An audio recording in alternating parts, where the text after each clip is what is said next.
Friends, मैं शिव चैन आपका स्वागत करता हूं आपके अपने यूट्यूब चैनल पर। दोस्तों, आज की वीडियो में यहाँ पर मैं आपको बताने वाला हूं उद्यम रजिस्ट्रेशन करना। एमएसएमई रजिस्ट्रेशन या उद्यम रजिस्ट्रेशन अब काफ़ी आसान है। आप फ्री ऑफ कॉस्ट इसको खुद से अप्लाई कर सकते हैं।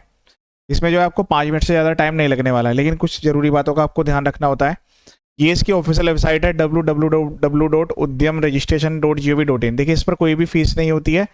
मैं आपको वेबसाइट का ध्यान रखूंगा। लास्ट में यहाँ पर आपको .gov.in लिखा हुआ मिलेगा। कोई काफ़ी सारी प्राइवेट वेबसाइट्स भी है, तो हो सकता है उस पर कुछ चार्जेज यहाँ पर एप्लीकेबल रहे। अब आपको क्या करना होगा, सबसे पहले यहाँ पर आने के बाद इस वाली वेबसाइट पर क्लिक करना होगा उद्यम रजिस्ट्रेशन पर। क्लिक करने के बाद बेसिक डिटेल्स की रिक्वायरमेंट होगी, वो मैं आपको बता देता हूँ।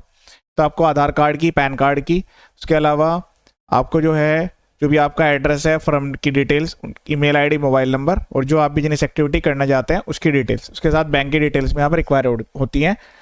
तो बैंक की यहाँ पर डिटेल जो है आप चाहे तो ऐसा कर सकते हैं कि जो आपका सेविंग बैंक अकाउंट है, तो आप इनिशियली जो है अपने सेविंग बैंक अकाउंट की डिटेल्स डाल सकते हैं।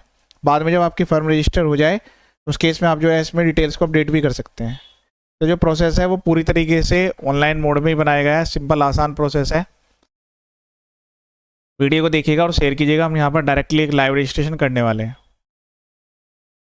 जो भी सारी डिटेल्स है वो सब आपको अपने पास रख लेनी है। डिटेल्स यहाँ पर जब आपके पास आ जाए उसके बाद आपको रजिस्ट्रेशन को जो है प्रोसीड आप कर सकते हैं। चलिए, सबसे पहले यहाँ पर हम आधार नंबर एंटर करेंगे। आधार किसका एंटर करना है, जो भी प्रोवाइडर के, इसमें तो प्रोवाइडर अपना खुद का ही करेंगे, लेकिन अगर कोई एंटिटी है जैसे कि पार्टनरशिप फर्म या फिर कंपनी है तो उसमें कोई भी पार्टनर है, डायरेक्टर्स, फर्म के केस में पार्टनर, उसके अलावा एलएलपी में भी पार्टनर, कंपनी के केस में डायरेक्टर, कोई भी अपने जो आधार, कोई भी एक पर्सन उनकी आधार की डिटेल्स के द्वारा प्रोसीड किया जा सकता है। मतलब आधार इसका प्राइमरी डॉक्यूमेंट है। आधार नंबर डालना है, उस पर्सन का नेम डालना है, देन उसके बाद वैलिडेट ओटीपी पर क्लिक कर देना है। रजिस्टर्ड मोबाइल नंबर पर ओटीपी जाएगा, वो ओटीपी यहाँ पर आपको एंटर कर देना है।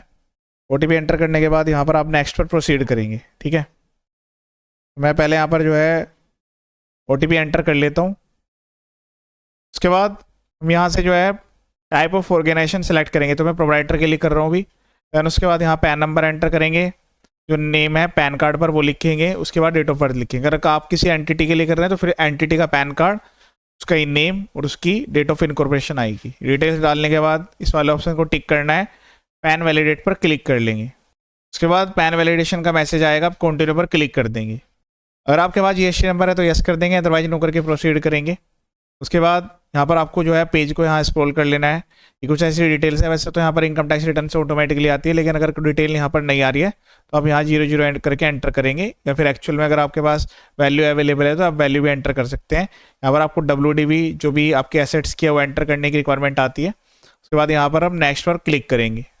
कंटिन्यू पर क्लिक करने के बाद यहाँ आपको फर्म का नेम लिखना है, मोबाइल नंबर, ईमेल आईडी लिखनी है, कैटेगरी सेलेक्ट करनी है, जेंडर सेलेक्ट करना है, स्पेशली एबल है या नहीं है ये सिलेक्ट कर लेना है। फिर हम यहाँ बिजनेस की डिटेल्स एंटर करेंगे। तो पहले मैं email ID, mobile number enter कर लेता हूँ। उसके बाद आपको जो है बिजनेस डिटेल्स ऐड कर लेनी है, फर्म का नेम लिखना है। उसके बाद ऐड प्लांट पर क्लिक करके एड्रेस ऐड कर लेना है। अब यहाँ पर आपसे कंफर्म किया जा रहा है कि क्या पहले आपका रजिस्ट्रेशन था, तो अगर कोई रजिस्ट्रेशन पहले था तो उसकी डिटेल यहाँ पर मेंशन करनी होगी। फिर उसके बाद डेट ऑफ इनकॉर्पोरेशन, तो इसमें आप आज की डेट भी लिख सकते हैं। अगर आपका कोई ऑलरेडी रजिस्ट्रेशन है तो वो डेट यहाँ पर आपको एंटर करनी होगी।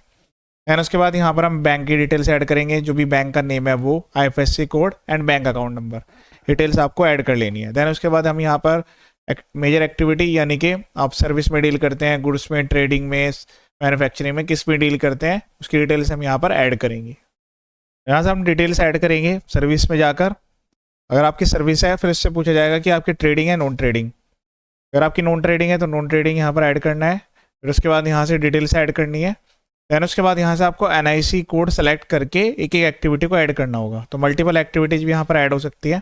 आपका होलसेल ट्रेड है, रिटेल ट्रेड है, तो यहाँ पर आपको इस तरीके से ऐड करने की रिक्वायरमेंट आएगी। ठीक है, तो जो भी आपके एक्चुअल में नेचर ऑफ बिजनेस आप यहाँ पर कर रहे हैं उसको सेलेक्ट करना है। तो आप मैन्युफैक्चरिंग के कोड्स अलग दिए गए हैं, सर्विस के कोड्स अलग दिए गए हैं, तो उसको अपने अकॉर्डिंग यहाँ से जो है आपको सेलेक्ट करने की रिक्वायरमेंट आएगी। ठीक है, इसमें काफ़ी सारी डिटेल्स यहाँ पर दी गई है, तो आपको जो डिटेल्स है एक्चुअल में वो यहाँ से सेलेक्ट करनी होगी। उसके बाद यहाँ पर आपको नंबर ऑफ एम्प्लॉयज़ लिखने हैं। तो ऐसा कोई मैंडेटरी नहीं, जितना एम्प्लॉयज़ है आप यहाँ पर लिख सकते हैं। ठीक है, उसका ध्यान रखिएगा। 10 जो है आपके एम्प्लॉयज़ की लिमिट्स होती है। SIPF के केस में 10 से ज़्यादा है तो फिर वो वाले एप्लीकेबिलिटी भी आ जाती है। अभी फिलहाल सारे रजिस्ट्रेशन को मैं यहाँ पर नो कर रहा हूँ। अगर आपको कोई रजिस्ट्रेशन की रिक्वायरमेंट है एक बार यहाँ रजिस्ट्रेशन नंबर जनरेट हो जाए, सर्टिफिकेट जनरेट हो जाए, क्योंकि इसमें जो सर्टिफिकेट है वो आपको तुरंत डाउनलोड करने के लिए मिल जाता है। तो बेटर है कि आप इन सबको नो करके फिर प्रोसीड करें, बाद में कोई भी रजिस्ट्रेशन चाहिए तो अलग से आप कर सकते हैं। उसके बाद submit and final get OTP पर क्लिक करेंगे। जो आपका मोबाइल नंबर है उस पर OTP जाएगा, यहाँ पर वेरिफिकेशन कोड जो दिए गया है उसको हम एंटर कर लेंगे। उसके बाद फाइनल सबमिट पर क्लिक करना है। जैसे हम यहाँ पर क्लिक करेंगे तो तुरंत यहाँ पर जो सर्टिफिकेट है वो जनरेट हो जाएगा, लेकिन उसको प्रिंट करने का एक प्रोसेस होता है। तो आप ईमेल आईडी मोबाइल नंबर यहाँ पर सही वाली रखिएगा ताकि आपको दिक्कत ना हो, क्योंकि फिर बाद में आपको यहाँ पर काफ़ी प्रॉब्लम आ सकती है अगर ईमेल आईडी मोबाइल नंबर किसी अदर पर्सन के हैं और आपको ईमेल आईडी मोबाइल नंबर आपके एक्सेस में नहीं है।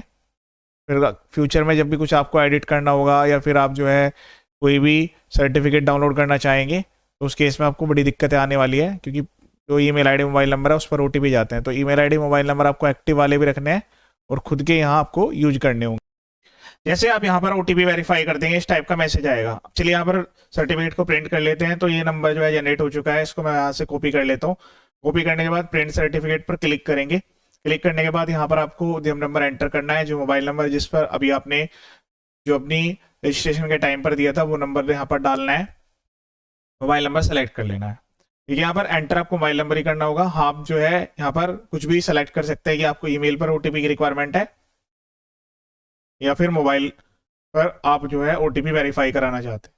कैप्चा कोड डालकर वैलिडेट एंड जनरेट OTP पर क्लिक करेंगे। OTP डालकर लॉगिन कर लेंगे। लॉगिन करने के बाद आपके सामने इस टाइप का पेज आएगा। अब यहाँ पर अगर आपको कोई डिटेल एडिट करनी है, डिटेल्स पर क्लिक करके आप एडिट भी कर सकते हैं। उसके बाद हम प्रिंट सर्टिफिकेट पर क्लिक करके सर्टिफिकेट को यहाँ पर प्रिंट करेंगे। PDF फाइल है तो यहाँ पर हम सेव कर लेंगे। इस टाइप का आपके पास सर्टिफिकेट आ जाएगा। दोनों में आप इसको डाउनलोड करके रख लीजिएगा, मतलब प्रिंट विद एनेक्जर और प्रिंट डायरेक्टली दोनों को यहाँ पर आपको सेव करके अपने पास रख लेना है। फ्यूचर में कहीं पर भी सबमिट करना है तो आप कर सकते हैं। प्रिंट पर क्लिक करेंगे, यहाँ से जो है PDF फाइल बनेगी, उसको सेव करके अपने पास रख लीजिएगा। काफी बार क्या होता है कि वेबसाइट जो है प्रॉपर्ली वर्क नहीं करती है, फिर बाद में आपको दिक्कत आ सकती है। तो आप जो है सर्टिफिकेट तुरंत जनरेट करके मतलब सेव करके अपने पास रख लीजिए। ये मैंने कंप्लीट प्रोसेस आपको बता दिया है। इसके अलावा मेरे यूट्यूब चैनल पर GST इनकम टैक्स से काफी सारे वीडियोज अवेलेबल है। बेसिक रजिस्ट्रेशन, फाइलिंग प्रोसेस, सब कुछ यहाँ पर वीडियोज में अपलोड किया गया है। चैनल का पर्पज फुली एजुकेशनल है। वीडियो को देखिए और शेयर करें। ये वीडियो देखने के लिए थैंक यू सो मच।